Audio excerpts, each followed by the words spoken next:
Qué bueno estar aquí reunidos, ¿verdad? Otra vez para alabar y bendecir el nombre del Señor. Estamos hablando, el primer día que empezamos este estudio sobre Génesis, que lo más importante en la vida de un creyente es darle la gloria a Dios. Porque Él se merece la gloria. Él busca su gloria y el creyente tiene que buscar la gloria de Dios. Hoy es el día se celebra el Domingo de Ramos, ¿no? Y hay un montón de gente que sale a la calle a ver una procesión, a ver una representación de lo que fue aquel día. Y la mayoría de las personas no conocen la verdad, no conocen lo que ocurrió aquel día, no conocen a aquel a quien están representando. Es triste, pero os acordáis del día, el Domingo de Ramos, que no fue domingo, pero bueno, fue el día en que Jesús entra en Jerusalén y sale todo el mundo a la calle con palmas en las manos y le dicen: bendito el que viene en nombre del Señor. Y no lo decían de corazón. No lo decían de corazón, y lo afirmo porque algunos días después, esos mismos que estaban diciendo bendito que viene en nombre del Señor, estaban diciéndole a Pilato: crucifícalo, crucifícalo, crucifícalo. Es diferente tener un conocimiento de Dios de tener una relación con Dios.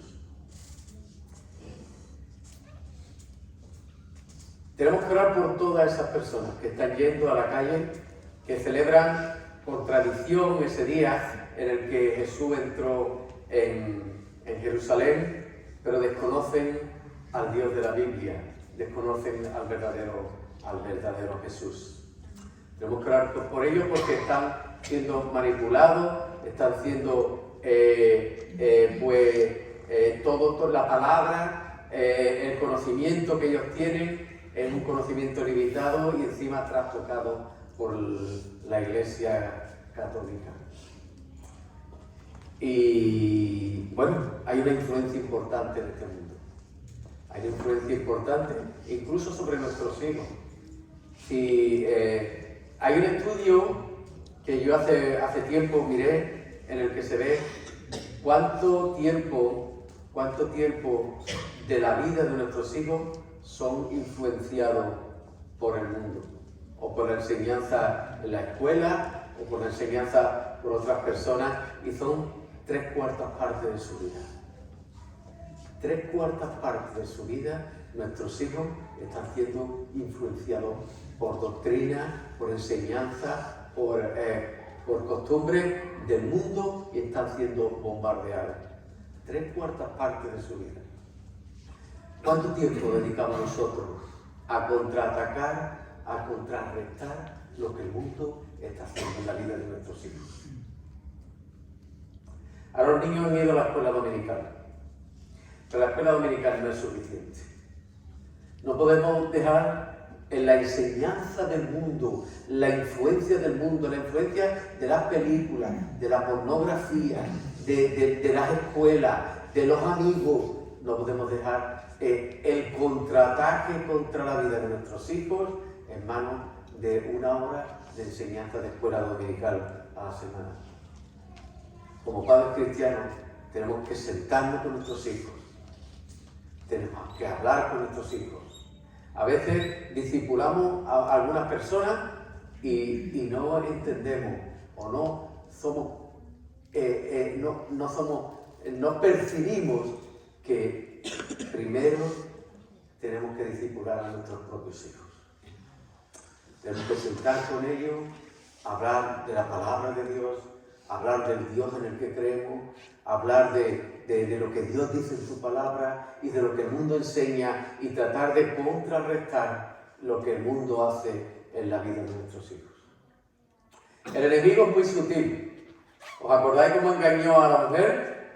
Él enseña el árbol, ¿os acordáis? Sí, le enseña el árbol de la ciencia, del bien y del mal, y le dice: Dios nos ha permitido comer de todos los árboles del huerto. Y de los miles de árboles que había en aquel huerto, podía comer de todos, pero ahí había un árbol. Ese árbol era el árbol de Dios, pertenecía a Dios. Y la serpiente quería abrir o cerrar los ojos del hombre y de la mujer para decirle: mira, Dios no te quiere porque Dios no te lo da todo. Él se queda con una parte.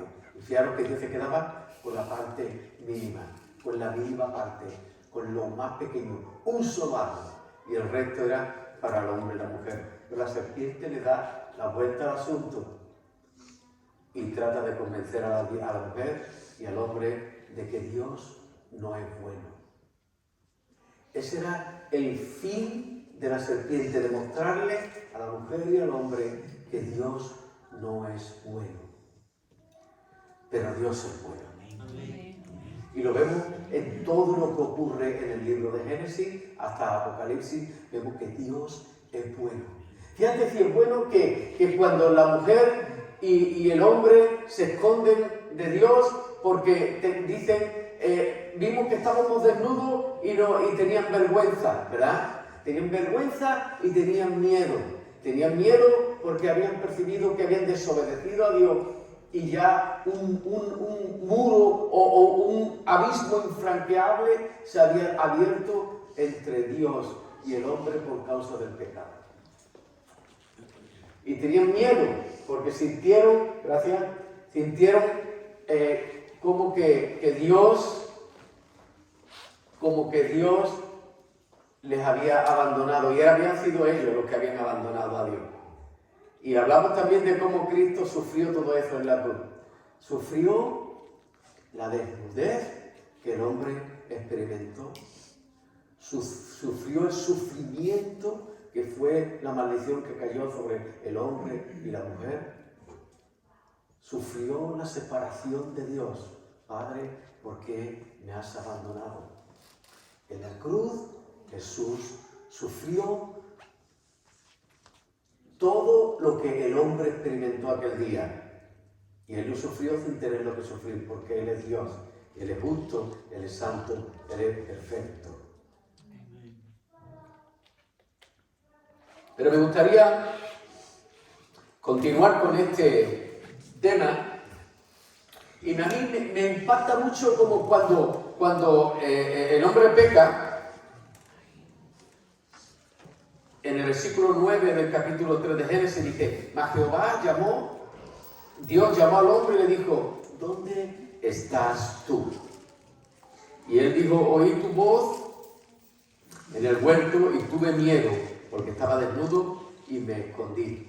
Miedo, vergüenza y desnudez. ¿Dónde estás tú? Y vimos el otro día, el domingo pasado, como que Dios toma la iniciativa y el hombre no busca a Dios, sino que se esconde, y es Dios el que desde el principio va y busca al hombre sin merecerlo. ¿Dónde estás tú, Adán? Y le da, además de buscar al hombre, Dios busca al hombre. Cuando el hombre no buscaba a Dios en ese preciso momento le da una oportunidad, porque Dios es el Dios de oportunidades. Dios le estaba dando una oportunidad al hombre de confesar su pecado, de declarar y decir: mira lo que ha pasado, perdóname, Señor, o humillarse delante de Dios y decirle lo que había pasado, pero el hombre se esconde y no le da y no responde a la oportunidad que Dios le da. Fíjate que desde el principio Dios le da una oportunidad al hombre y le dice lo que había, le pone en su situación y le da la oportunidad de confesar lo que había ocurrido. ¿Qué hubiera ocurrido si el hombre en aquel día, en aquel momento, hubiera confesado su pecado? Yo creo que Dios lo habría perdonado, pero el hombre no lo confesó. El hombre se escondió. Y fíjate si Dios es bueno, si el Dios verdadero, el Dios de la Biblia es tan bueno, tan misericordioso, que un poco más adelante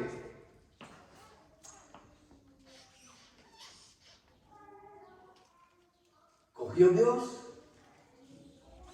y cubrió al hombre y a la mujer, cubrió su vergüenza con pieles de animales. El primer sacrificio de la historia lo hizo Dios. El primer sacrificio de la historia de la humanidad y del mundo fue Dios el que lo hizo.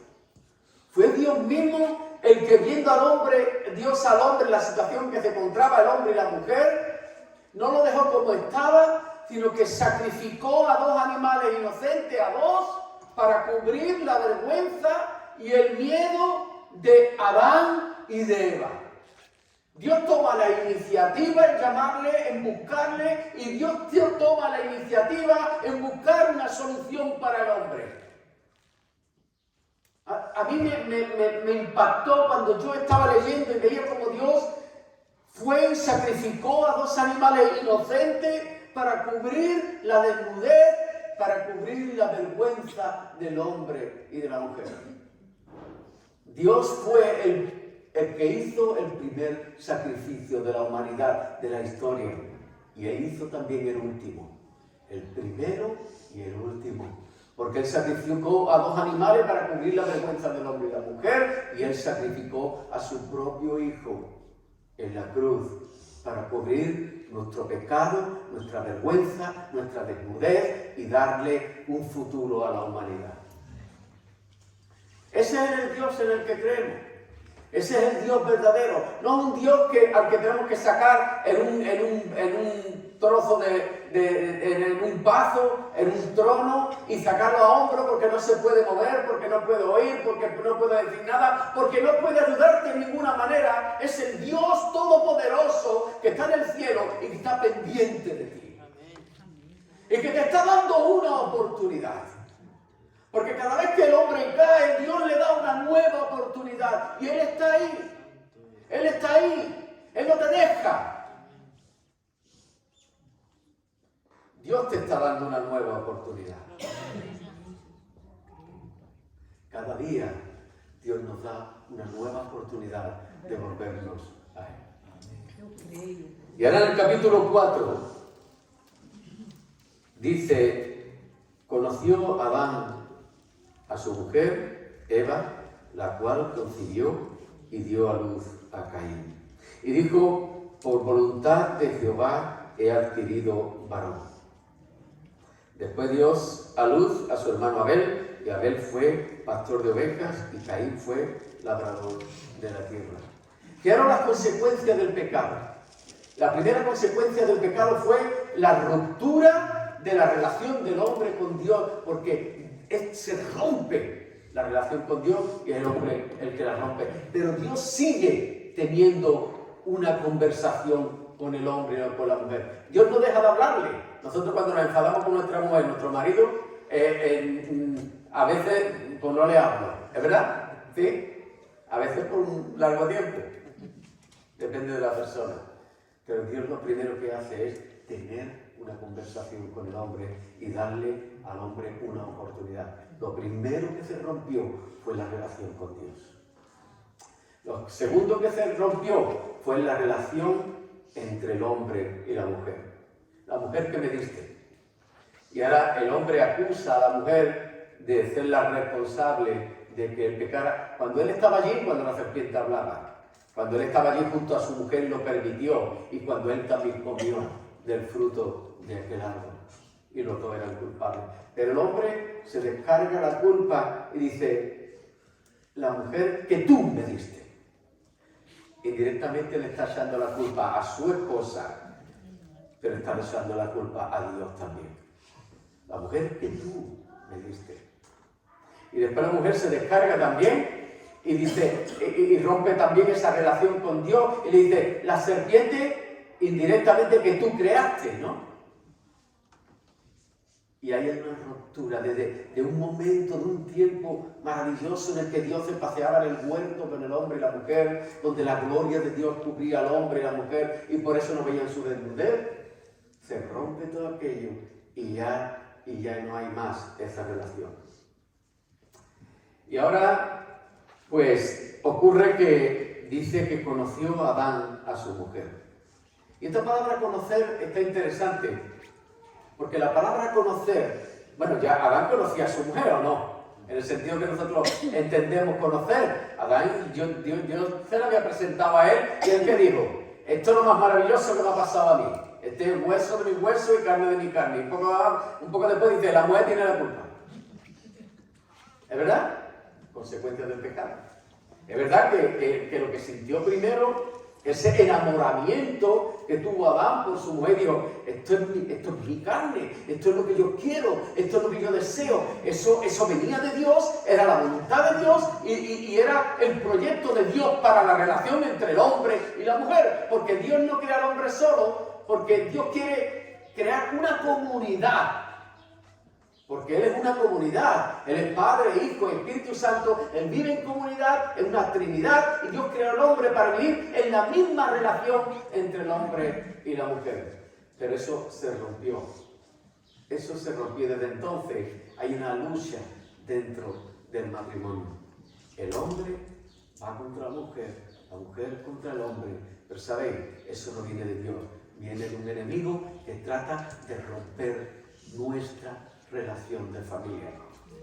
Porque lo más importante en la familia, lo más importante es Dios. Él tiene que ser lo primero. Él tiene que ser lo más importante. Él tiene que ser lo primero en nuestra vida. Pero lo segundo debe ser nuestro esposo. Lo segundo debe ser nuestra esposa. Así que lo más importante en la vida de nosotros creyentes, es Dios. A Él debemos darle toda la gloria, la honra, la adoración y la alabanza. Pero en segundo lugar está tu pareja. Debe ser lo más importante. Ni siquiera los hijos, ni siquiera los nietos. Lo más importante después de Dios es esa persona a la que Dios te ha dado. Pero el enemigo no quiere eso.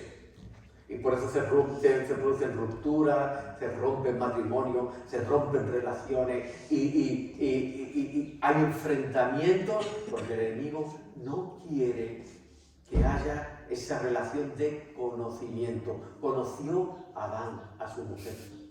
Y esa palabra conocer indica relaciones, tener relaciones íntimas. Una relación tan íntima que los dos se convierten en uno.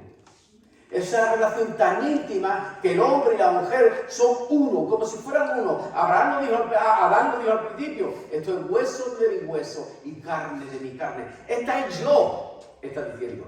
Esta persona es yo. Es como si fuera yo. Por eso el Señor dice, amad a vuestras mujeres como a vuestro propio cuerpo. Porque sabe que desde el pecado, desde el día en que el hombre y la mujer pecaron y el pecado entró en el mundo y nos afectó a todos como si fuera un virus, como el COVID que contamina a toda la humanidad y que pasa genéticamente, sabía que el problema principal del hombre era honrar o bendecir a la mujer. La mujer tiene un área de su vida diferente. Somos diferentes, el hombre y la mujer. Los hombres somos más cerebrales, la mujer es más sentimental. La mujer necesita que estemos más encima de ella, que le digamos cosas, que el hombre a lo mejor que reconozca tu trabajo. Pero somos diferentes, somos muy diferentes y tenemos que acoplarnos o tenemos que complementarnos. Conoció a su mujer. Y esta misma palabra de conocer a Adán, a su mujer, la usa Jesús para hablar de los que mis ovejas me conocen a mí y yo las conozco a ellas. Está hablando de una relación íntima y personal.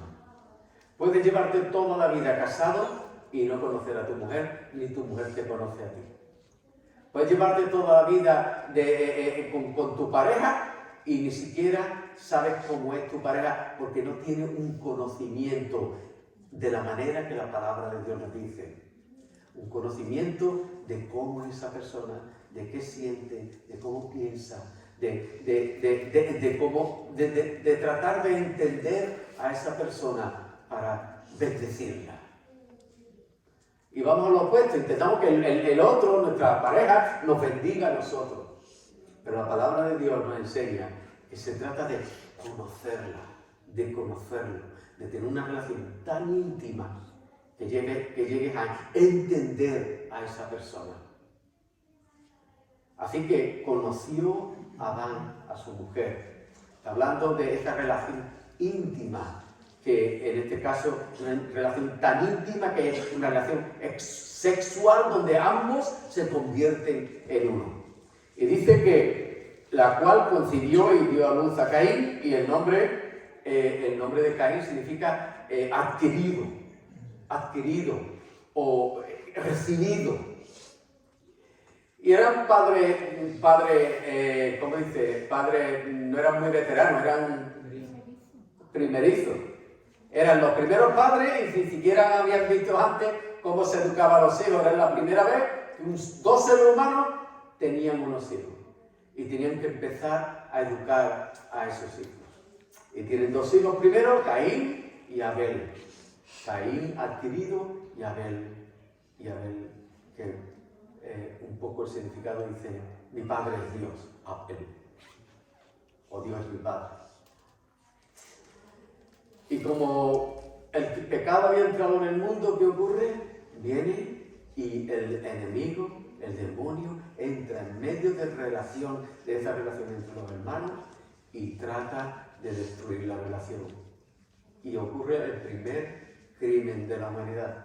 El primer crimen de la humanidad fue el crimen de un hermano contra otro hermano. Evidentemente, en la familia, los que tenéis niños, los que tenéis poco y mucho, sabéis que entre los hermanos hay roce, ¿verdad? Y enfrentamientos, se enfadan. Pero aquí el roce fue tan fuerte, fue tan intenso, que un hermano fue capaz de matar al otro hermano.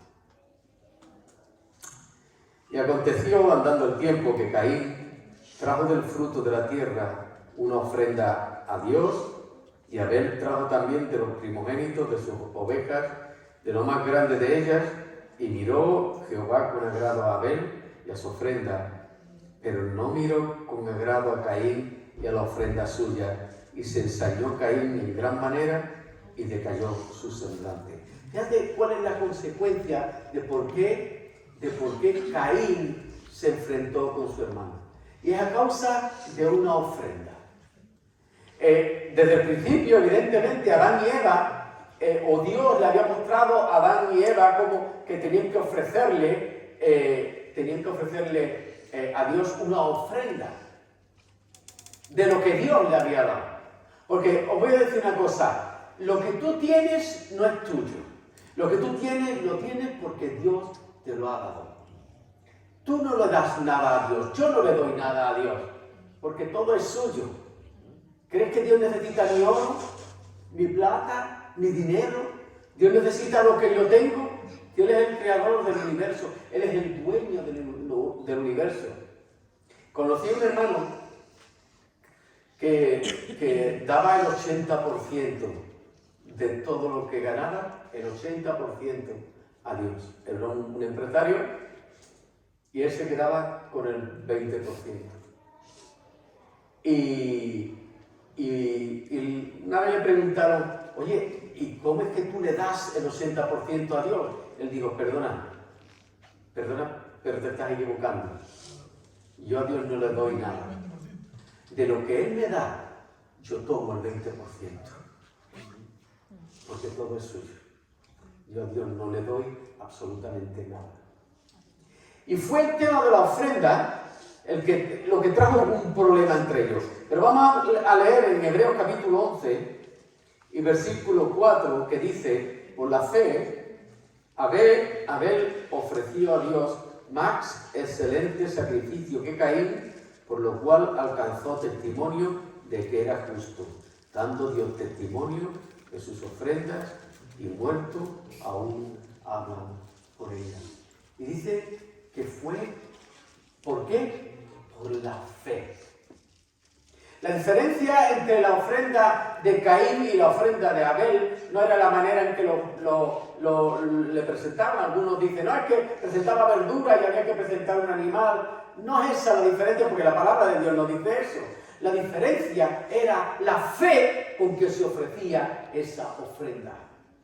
Eso fue lo que diferenció la ofrenda de Caín de la ofrenda de Abel. La ofrenda de Caín fue ofrecida porque no tenía más remedio, porque lo hacía y porque Dios lo exigía y él lo ofrecía de esa manera. La ofrenda de Abel fue una ofrenda que venía del corazón.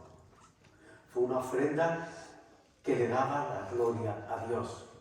Fue una ofrenda que él le daba de corazón a Dios. Y se lo daba porque él quería dárselo, porque desde su corazón le decía, Dios, todo es tuyo, aquí tienes lo mejor que yo tengo. Y a lo mejor Caín ofreció lo mejor, los mejores frutos del campo, pero no la ofreció de corazón.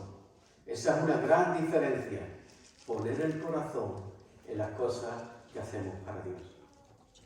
La gente ahora está celebrando el Domingo de Ramos, está por la calle, está divirtiéndose, pero ¿dónde está su corazón? ¿Dónde está el corazón de la gente?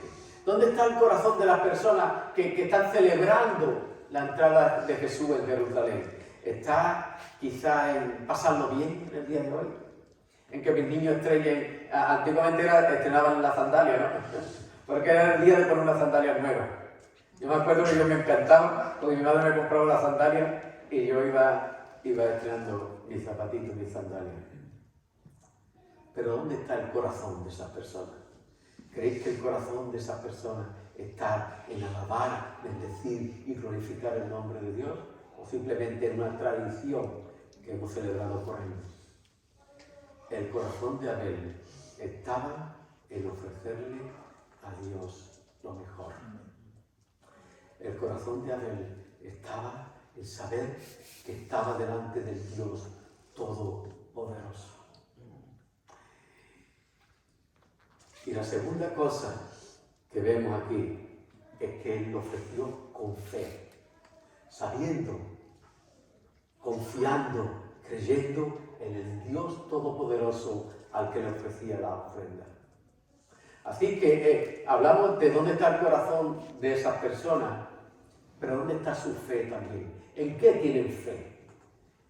¿Dónde está la fe de esas personas que salen a sacar una burrita o un Cristo a la calle y simplemente lo sacan para celebrar una rutina, una tradición? La fe es lo que distingue realmente a un cristiano. Por la fe, la ofrenda de Abel fue aceptada y la ofrenda de Caín no lo fue. Esa fue la diferencia, la fe y el corazón. ¿Y qué hacemos nosotros cuando le ofrecemos a Dios? ¿O qué le ofrecemos a Dios? Y no estoy hablando de la ofrenda, porque de echar dinero, porque que también, ¿no? A veces podemos echar unas moneditas en la ofrenda, porque tenemos que hacerlo y echamos unas monedas de lo que nos sobra. O a veces hay alguien como una viuda que echó solamente un par de blancas, que era todo lo que tenía. Digamos hoy como 5 euros. Pero era todo lo que tenía. Y Jesús dijo, ella echó más que todo esto. ¿Por qué? Porque ella echó no de lo que le sobraba, sino de que ella echó con todo su corazón lo que tenía para la gloria de Dios. Así que si tenemos que ofrendar, ofrenda con el corazón o no ofrendes. Es preferible que no ofrendes a que lo hagas por obligación. Ofrenda con el corazón. Pero ofrenda con fe también, sabiendo que Dios está viendo tu ofrenda. Dios está viendo tu corazón. Él sabe cómo tú lo haces y Él te va a bendecir. Y no estoy hablando de prosperidad, estoy hablando de cualquier tipo de bendición física o material o espiritual también. Dios te va a bendecir. Esa es mi experiencia. Esa es mi experiencia. ¿Sabéis qué ofrenda pide Dios de ti? ¿Sabéis qué ofrenda pide Dios de ti? Todo. todo. El apóstol Pablo dice hablando, reconociendo el trabajo de unos creyentes, dice que se ofrecieron a sí mismos. Jesús, cuando se aparece a sus discípulos, dice: como el Padre me envió, yo os envío. Y el Padre envió al Hijo como ofrenda por nosotros. Él se dio a sí mismo. Está diciendo que Él nos envía como el Padre envió a Él mismo, como ofrenda a Dios.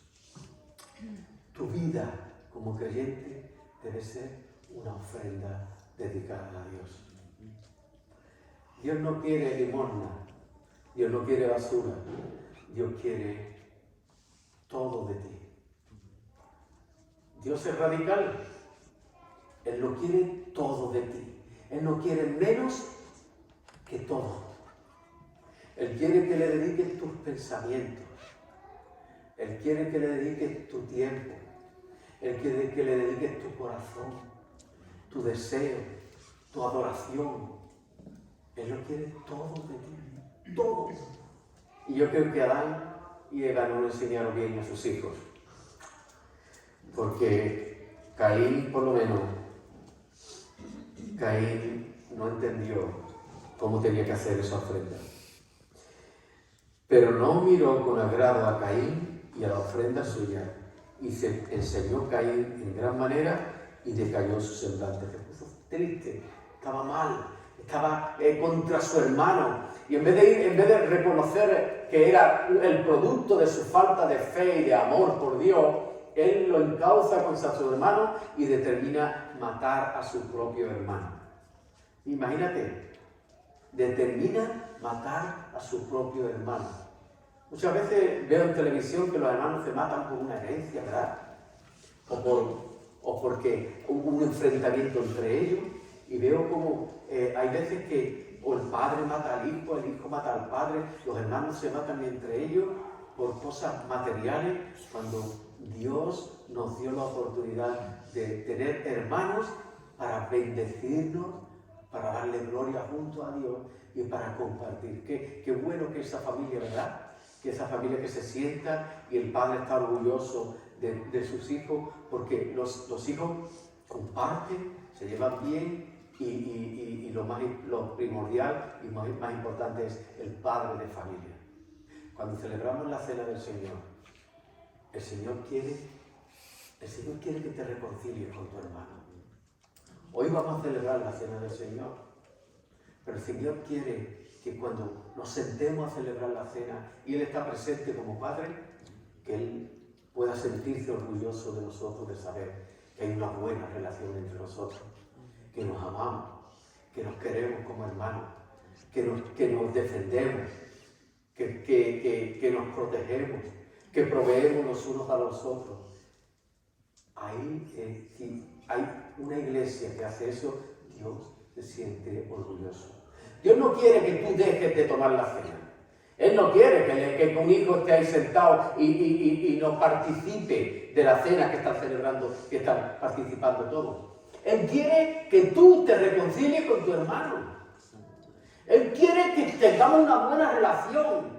Él quiere que estemos aquí juntos celebrando la cena, celebrando una comida con Él presente, y que Él sepa que en tu corazón tú amas a tu hermano y tú quieres lo mejor para tu hermano y que quieres darle gloria a Dios junto con tu hermano.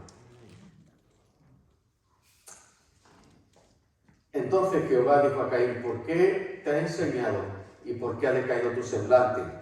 Si bien hicieres, no serás enaltecido, y si no hicieres bien, el pecado está a la puerta. Con todo esto, a ti será su deseo y tú te enseñarás de él. Lo voy a resumir para que lo podáis entender. Dios le dice a Caín: ¿qué te pasa? ¿Por qué estás triste? Pero si lo que hace lo hicieras de corazón, ¿no estarías mejor? Si lo que hay en tu corazón fuera lo correcto, ¿no estarías feliz? Pero si no haces lo que tienes que hacer de corazón, si la fe es lo que te motiva y te mueve, el pecado está ahí. Y puedes caer en el pecado. Pero ¿sabes? tú te enseñorearás de él. Dios le está diciendo que tenemos capacidad de superar el pecado con el poder de Dios. Tenemos capacidad de salir de una situación difícil, de una situación pecaminosa o de la tentación, de superar la tentación cuando vamos con Dios. En el poder de Dios podemos superar la tentación. Podemos enseñorearnos y ser señor del pecado y decirle no lo voy a hacer, porque tengo el poder y la gracia de Dios para poder superar el pecado. Y ahora coge Caín, dice en el versículo 8, dijo Caín a su hermano Abel, salgamos al campo, y aconteció que estando ellos en el campo, Caín se levantó contra su hermano Abel y lo mató. Qué cosa tan terrible, el primer crimen de la humanidad es entre dos hermanos, y por envidia, por celos, porque no podía hacer nada contra Dios, fue y lo hizo contra su hermano. Él sabía que contra Dios no podía hacer nada y fue y pagó eso contra su propio hermano y lo mató. ¿Qué merecía esto? Merecía, ya era la segunda vez, ya sus padres habían pecado simplemente tomando, un acto de desobediencia, pero ahora viene el hermano y mata a su hermano. Y desde el punto de vista lógico humano hubiéramos dicho, Dios tenía que haberlo destruido, ¿verdad? Se acabó y destruye a Caín. Pero ¿qué le dice Dios a Caín? ¿Qué le dice Dios a Caín? Y Jehová dijo a Caín, ¿dónde está Abel, tu hermano? ¿Crees que Dios no sabía dónde estaba Abel? ¿Crees que Dios no sabía que Caín había matado a Abel? ¿Crees que Dios estaba ausente y no sabía lo que había pasado? De nuevo el amor de Dios. De nuevo el amor de Dios. Y Dios le da otra oportunidad a Caín. Dios le da la oportunidad a Caín de confesar su pecado, de decirle, Señor, mira lo que ha pasado, he matado a mi hermano. Dios le da otra nueva oportunidad. Cuando Dios le está diciendo a Caín, ¿dónde está tu hermano?, le está dando la oportunidad de confesar su pecado. Porque Dios es el Dios de las oportunidades.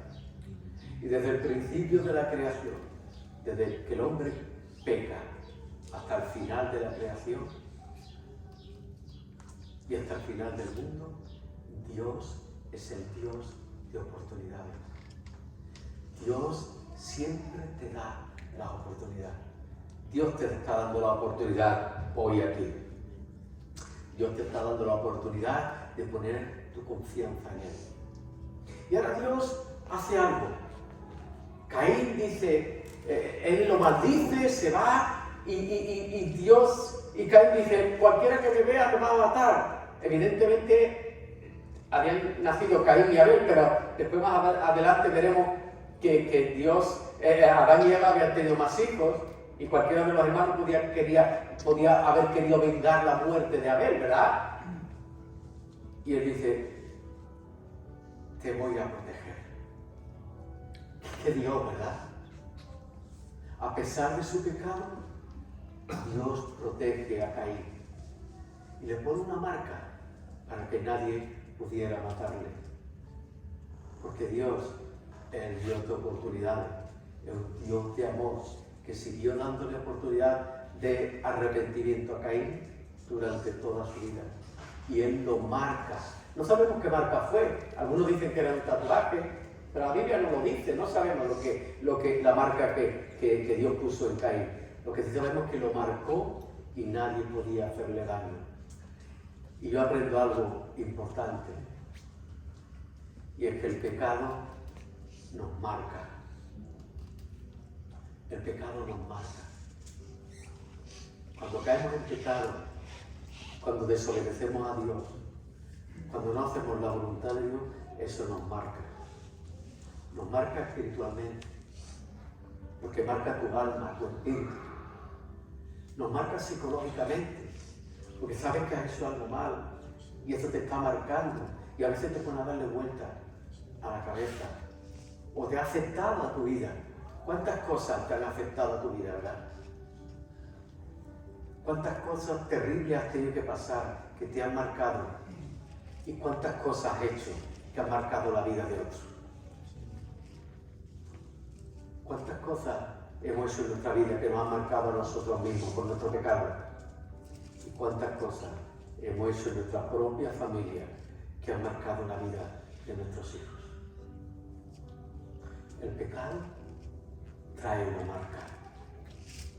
El pecado marca tu vida, pero el pecado marca la vida de los otros también. Qué responsabilidad tan grande tenemos como creyentes de tratar de no marcar la vida de otros. Queremos a nuestros hijos de todo corazón, pero a veces estamos marcando su vida, la manera en que hablamos, en la manera en que decimos las cosas, en la manera en que actuamos en nuestra casa o fuera de ella. Estamos marcando la vida de nuestros hijos. Estamos poniendo una marca en sus vidas. Yo me acuerdo que mi padre era muy paciente, siempre hablaba, le decía a mi madre: Lola, no me silles, que yo no te estoy sillando. Pero cuando mi padre se enfadaba, era como que era un volcán que estallaba, ¿no? ¿Sí? ¿Y sabes lo que hacía mi padre?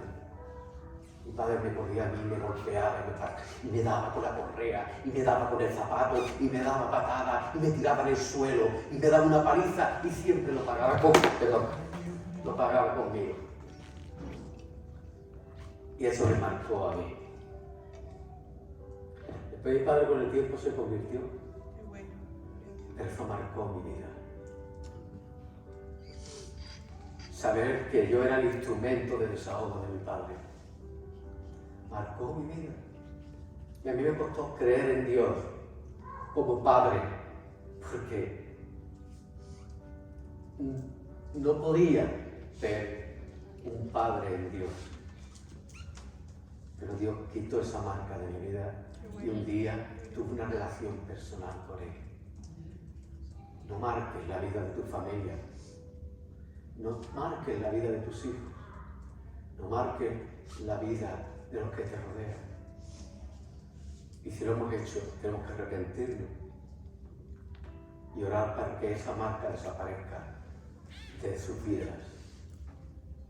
Cuando mi padre se quedó solo, viudo, ¿sabéis? Él vino a vivir conmigo. Somos 8 hermanos y él vino a vivir conmigo. Y tuvimos largas conversaciones hasta que él falleció. Desde que mi padre se arrepintió de todo aquello. Pero ¿sabéis? Lo que él hizo marcó mi vida y marcó su vida también. Ojalá que aquí aprovechemos la oportunidad que Dios nos da de no marcar la vida de nuestros hijos. Ojalá que hoy hayamos aprendido a recibir esa oportunidad, esa nueva oportunidad que Dios te da. ¿Dónde estás tú?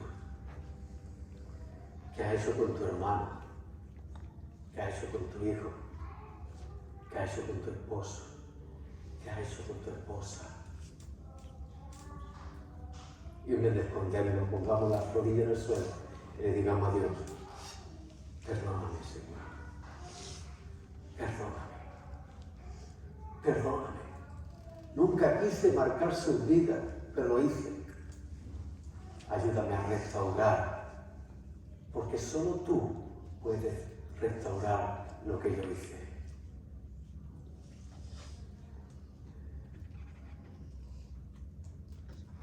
Hoy tienes una oportunidad de poner tu vida en la mano de Dios. Si nunca lo hiciste, hoy si pones tu corazón en la mano de Dios, Él va a tomar tu vida y va a hacer algo nuevo. Va a transformarlo, va a cambiarlo y va a ir deshaciendo lo que tú hiciste. Si hay alguien aquí que necesita restaurar su relación con Dios, que necesita tener esa relación con Dios correcta que tenía Adán y Eva antes del pecado. Si has hecho daño a tus hijos, te has hecho daño a tu mujer, te has hecho daño a tu marido, te has hecho daño a tu familia y ahora te das cuenta y no querías, pero lo hiciste. Y quieres restaurar eso. Ahora es el momento de decirle a Dios, Señor, ayúdame. Ayúdame, yo quiero restaurar la vida de mi familia. Señor, ayúdame. Que lo que yo hice pueda ser restaurado. Señor, tú puedes deshacer aquello que yo hice. Yo no puedo. Ayúdame, Señor. Porque quiero ver a mis hijos delante de ti, sirviéndote y honrándote. Porque quiero ver a mi esposa bendiciendo conmigo tu nombre. Porque quiero ver a mi esposo orando juntos, dándote la gloria que tú te mereces. Si hoy necesitas restauración, ponte de pie. Ponte de pie. Y vamos a orar. Vamos a orar juntos. Vamos a pedirle perdón al Señor. Y vamos a decirle al Señor, necesito que me restaure. Vamos a orar juntos. Señor, yo te alabo, te bendigo. Bendigo tu nombre. Adoro tu nombre, Señor, y te doy gracias por cómo tú eres. Eres el Dios de oportunidades, Señor. Hoy me dices, ¿dónde estás tú? Aquí estoy, Señor, delante tuya. Perdóname. Ayúdame. Señor, que yo pueda devolver a esa marca que he marcado en cada persona en mi vida, que yo pueda devolvérsela con bendición. Amén. Y que tú limpies lo que yo ensucié. Que tú restaures lo que yo rompí. Ayúdame, Señor. Mira mi corazón. Mira mi corazón, Señor. Y mira mi fe. Porque yo sé que tú puedes hacerlo. En el nombre de Jesús. Amén. Amén. Que el Señor bendiga. Amén. Y ahora, gracias por cada uno de los que os habéis levantado. Yo me he levantado primero. Porque hoy Dios está contento. Hoy Dios está contento. Porque Él sabe que de corazón queremos eso y Él lo va a hacer. Él va a cambiar las cosas, Él va a restaurar. Y hoy vamos a celebrar la cena del Señor.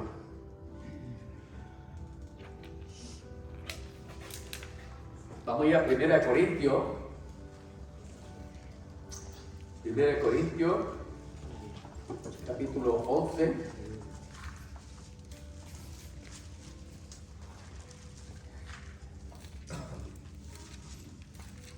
En el versículo 23 dice, porque yo recibí del Señor lo que también os he enseñado. Que el Señor Jesús, la noche que fue entregado, tomó pan y habiendo dado gracias, lo partió y dijo, tomad, comed, esto es mi cuerpo, que por vosotros es partido. Haced esto en memoria de mí. Asimismo, tomó también la copa, después de haber cenado, diciendo, esta copa es el nuevo pacto en mi sangre. Haced esto todas las veces que la bebiereis en memoria de mí. Así pues, todas las veces que comiereis este pan y bebiereis esta copa, la muerte del Señor que anunciáis hasta que venga. Así que no solamente es un memorial, es un anuncio. No solamente es para los creyentes, es para el incrédulo también. Los creyentes evidentemente somos los que participamos de la cena del Señor, pero es un anuncio. No necesitamos sacar a borriquita a la calle. Celebrando la cena del Señor, anunciamos lo que Él hizo. Amén. Y si hay algún creyente aquí, lo vamos a celebrar. Y si hay alguien que aún no conoce a Dios, lo estamos anunciando para que la persona entienda qué hizo Dios con nosotros, entregando a su propio Hijo, dando su sangre, dando su cuerpo y sellando ese pacto con la copa, que es el nuevo pacto de su sangre. Es como la alianza, ¿verdad? Nosotros nos ponemos una alianza simbolizar nuestro matrimonio. No tiene principio, no tiene fin. Pero el Señor seguirá con un pacto, con una copa llena de su propia sangre. Llena de su propia sangre. Ya pedí a los hermanos, las hermanas que están encargados de repartir el pan y el vino, que vengan aquí.